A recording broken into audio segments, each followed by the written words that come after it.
एक और छोटी सी कहानी सुन लीजिए।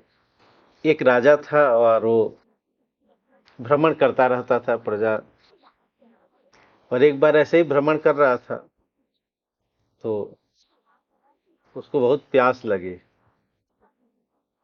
उसने देखा कि एक खेत में जो बुजुर्ग एक महिला है वो गन्ने की खेत की रखवाली कर रही है और गन्ने से जूस वगैरह निकालती है।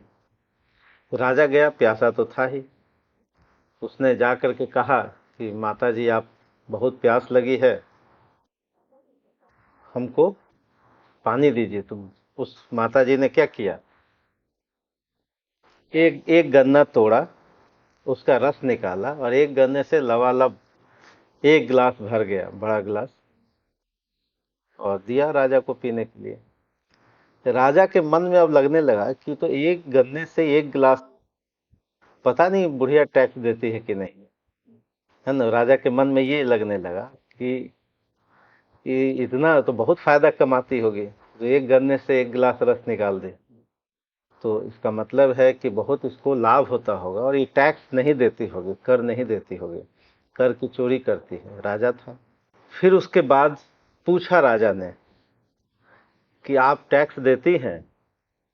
तो उस माता ने कहा, बुजुर्ग ने, कि नहीं, मेरा राजा जो है बहुत दयालु है। मेरा राजा जो है वो दयालु है, वो कृषि पर टैक्स नहीं लगाते, दूध दही पर टैक्स नहीं लगाते, एजुकेशन पर टैक्स नहीं लगाते, हेल्थ पर टैक्स नहीं लगाते। ये किसने कहा? महिला ने कहा कि मेरा राजा इतना दयालु है और इतना प्रोग्रेसिव है कि वो इन सब चीज़ों से टैक्स नहीं लेता। किस पर नहीं लेता? एजुकेशन पर, हेल्थ पर, कृषि पर, इस पर टैक्स नहीं लेता। राजा सोचा कि ये तो बहुत कमा रही है, और एक फिर कहा कि अच्छा, एक गिलास और पिलाइए। अब बुजुर्ग महिला ने 3 गन्ने तोड़े और 3 गन्ने का रस निकाला, पर आधा गिलास भी नहीं भरा। तो राजा ने कहा कि तो बहुत आश्चर्य की बात है, पहली बार में तो एक ही गन्ने से पूरा लबालब भर गया, अब आपने 3 गन्ने तोड़े, ऐसा क्या हुआ? इसका कारण क्या है?